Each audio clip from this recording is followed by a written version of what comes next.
Shalom, selamat pagi saudara. Dimanapun semua Anda berada di hari ini, beta percaya bahwa semua ketong dalam keadaan yang baik-baik saja. Itulah sebabnya Mazmur 121 ayat 1 akan bilang begini, bahwa dari mana datang ketong pun pertolongan. Ketong pertolongan itu cuma datang dari Tuhan yang menjadikan langit dan bumi. Jadi beta percaya bahwa hari ini ketong pun aktivitas diberkati, dirahmati dan dilindungi oleh Tuhan, dan bahkan ditolong oleh Tuhan apapun hal-hal yang ketong akan kerjakan. Nah, 5 Mei 2020 hari ini ketong pun pembacaan itu akan terambil dari dalam kitab Rut pasal 1 ayat 1 sampai akan pun ayat 5. Mari ketong tunduk kepala lalu ketong berdoa para ketong pun podcast di hari ini, pembacaan di hari ini. Tuhan Yesus, ketong bersyukur hari ini for apapun yang Engkau sudah kerjakan for ketong. Lalu hari ini ketong mau beraktivitas, sebelumnya ketong mau dengar podcast nih. Berkati ketong supaya podcast ini akan bisa tolong ketong jadi berkat for ketong. Di dalam nama Tuhan Yesus ketong sudah berdoa. Amin. Nah, mari ketong melakukan pembacaan saudara semua. Rut pasal 1 ayat 1 sampai ayat 5. Elimelek dan dia pun famili pindah ke Moab. Dulu-dulu waktu orang Israel belum ada raja, ada bapak satu nama Elimelek. Antum bini nama Naomi. Dong pu anak laki-laki itu 2 orang. Satu nama Mahlon dan satu lain nama Kilion. Dong tu anak itu Efrata. Dong asal dari kota Bethlehem. Bethlehem tu ada di tanah Yehuda. Waktu itu di negeri Israel ada susah makanan. Tanggal itu Elimelek sama-sama dan dia pembini dengan anak laki-laki 2 orang ke negeri Moab. Dong tinggal di sana jadi orang asing. Terus akan pun berapa tahun begini Elimelek mati, tinggal Naomi dan antum pun anak laki-laki 2 orang. Anak laki-laki itu kawin dengan perempuan Moab. Mahlon kawin dengan Rut lah. Kilion kawin dengan Orpa. Dong semua tinggal di Moab. Kurang lebih 10 tahun lah Naomi pun anak laki-laki 2 tuh mati, jadi antua suseng ada anak laki-laki lain. Nah, itu ketong pun pembacaan hari ini. Mari ketong sama-sama duduk lalu ketong belajar akan supaya ketong paham, ketong mengerti dari pembacaan yang ketong sudah baca di pagi hari ini tentang Elimelek ini.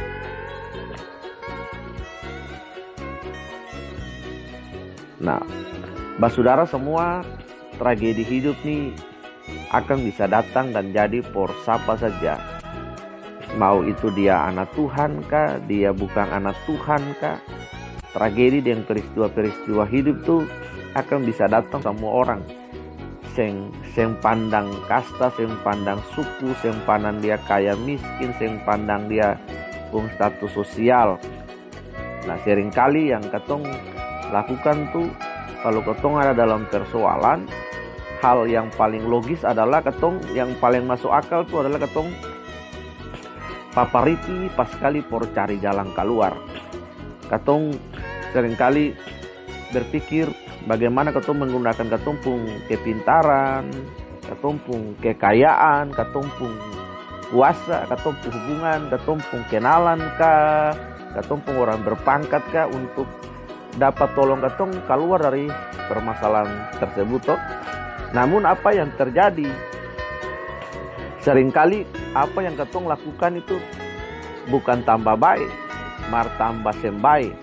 Ini yang ketong baru baca tadi di kisah Elimelek, dan dia pun satu keluarga besar itu. Elimelek seorang bapa yang hidup pada zaman hakim-hakim. Pada waktu itu orang Israel sedang mengalami masa-masa kegelapan.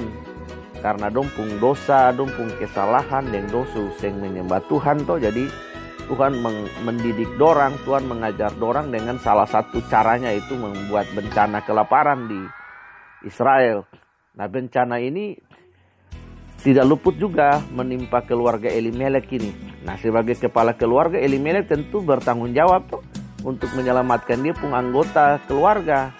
Nah, cara yang dia gampang yang dia lakukan, sudah ketong keluar dari tanah perjanjian ini saja lah, ketong ke Moab, daerah asing. Nah, Katong pikir sekilas, oh saya nggak apa-apa, saya nggak ada masalah. Tapi kalau diperhatikan, Elimelek pun perbuatan Elimelek pun keputusan itu juga menunjukkan bahwa dia sempung iman. Dia yang percaya bahwa Tuhan yang dia sembah sanggup untuk mencurahkan berkat dan kasih berkat di tanah perjanjian yang Tuhan sujanji dan kasih for Israel yang sekarang dia ada tinggal. Malah dia pergi ke negeri di mana penduduknya yang menyembah berhala. Nah, katong bisa lihat di akhir hidup Elimelek sungguh tragis. Dia dan dia pun anak tinggal di tanah asing. Nah, Naomi istrinya ditinggalkan dengan kedua menantu perempuannya.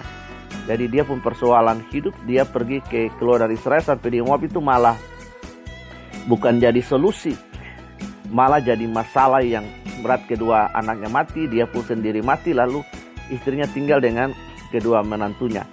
Karena itu kalau ada permasalahan yang menimpa katong, jangan cepat-cepat katong ambil keputusan. Katong duduk tenang, lalu katong doa, katong tanya Tuhan, katong uji dulu. Apa yang Tuhan mau buat dengan peristiwa yang katong hadapi. Apa yang akan katong lakukan sesuai dengan firman Tuhan keseng. Nah, ada banyak orang, anak-anak Tuhan, bahkan anak Tuhan pun justru dong mengalami tragedi yang lebih berat lagi setelah dorang menyerah dalam tanda kutip untuk tetap bertahan dengan cara-cara Tuhan dalam menghadapi masalah mereka. Karena kalau katong percaya bahwa Allah adalah satu-satunya sumber pertolongan kita, itu makanya Mazmur 121 ayat 2 bilang bahwa dari Tuhanlah datang pertolongan kita. Karena itu katong harus percaya bahwa Tuhan Allah tetap dapat menyertai katong dalam kondisi apapun yang katong hadapi, asalkan sesuai dengan kehendaknya. Jadi pelajaran for katong hari ini sederhana, adalah kalau ada persoalan, katong duduk tenang, katong diam, katong berdoa, katong tanya Tuhan mau bikin apa dengan katong. Nah, itu jauh lebih bagus.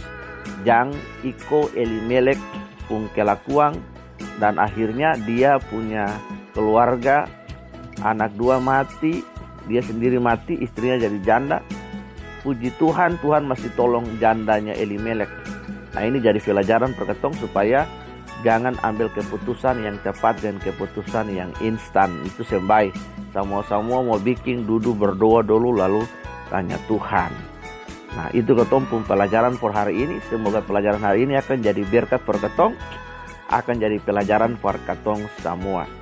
Tuhan Yesus memberkati katong. Mari tunduk kepala lalu katong berdoa bersyukur. Dangke banyak Tuhan Yesus. Hari ini katong belajar dari kisah Elimelek. Kisah ini akan memberikan gambaran for katong supaya kalau katong dalam berbagai peristiwa, katong yang cepat-cepat ambil keputusan. Mari katong datang, katong tenang, katong duduk, lalu katong berdoa tanya Tuhan bahwa Tuhan tidak pernah meninggalkan katong dalam berbagai kesulitan hidup, karena Engkau adalah Bapa, Engkau adalah provider for katong semua. Dangke banyak, tuntun katong hari ini, pegang katong pun tangan Roh Kudus, lalu ajar katong supaya katong berjalan sesuai dengan apa yang Engkau mau for katong pun hidup. Katong bersyukur hanya di dalam nama Tuhan Yesus yang menjadi juru selamat katong semua. Terpuji nama Tuhan. Amin. Nah, saudara semua, sampai jumpa pada podcast yang berikutnya dengan bahasa atau logat Ambon. Tuhan Yesus memberkati katong semua.